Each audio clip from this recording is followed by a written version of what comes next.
आता बघा, हे गणित आपल्याला लॅटिस पद्धतीनं करायचं आहे. 948 ईश्वरी राजेश्वरी जाय बाहेर. 948 गुणिला 45 याचा गुणाकार आपल्याला करायचा आहे लॅटिस पद्धतीनं. तर कसं कराल? आता या ठिकाणी हे 8 एकक आहे म्हणून इथं फक्त 8च लिहायचं. हे 4 दशक आहे म्हणून इथं आपण 40 लिहायचे. आणि 9 हे शतक आहे म्हणून इथं आपण लिहायचं 900. आता या ठिकाणी 5 एकक आहे, एककाच्या खाली लिहायचं. 4 दशक आहे म्हणून इथं 40 लिहायचं. ही झाली मांडणी. तुला शांत बस म्हणा. आता ह्या मांडणीचा गुणाकार कसा करायचा बघा. इथं किती शून्य आहेत ईश्वरी? 1 2 आणि हा 1 शून्य म्हणजे किती शून्य झाले एकूण? 3. इथं हे 3 शून्य लिहिले बरोबर. आता 9चा पाडा 4 पर्यंत म्हणायचं. 9 चूक 36 किंवा 4 9 36. आता हा 1 शून्य आणि हा 1 शून्य म्हणजे किती शून्य झाले? 2 आणि 4 चूक 16. तुम्हाला पाडे येत नाहीत बघा. 4 चूक 16. आता हा शून्य इथं लिहून टाकला आणि 4 8 32.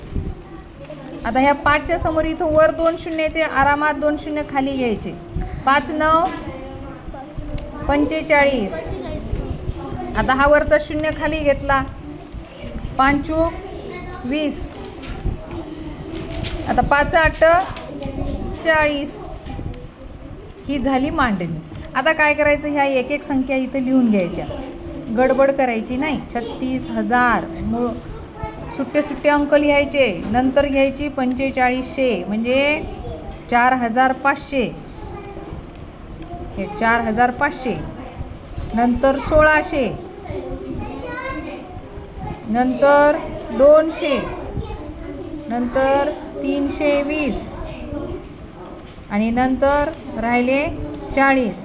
या सर्वांची काय करायची? बेरीज. एकाखाली अंक लिहिल्यावर गणित चुकणार आहे का? नाही. इथं बघा सगळे शून्य शून्य आहेत. काय आलं खाली? इथं 4 आणि 2 6. आता इथं 5 आणि 6 11. 11 आणि 2 13. 13 आणि 3 16.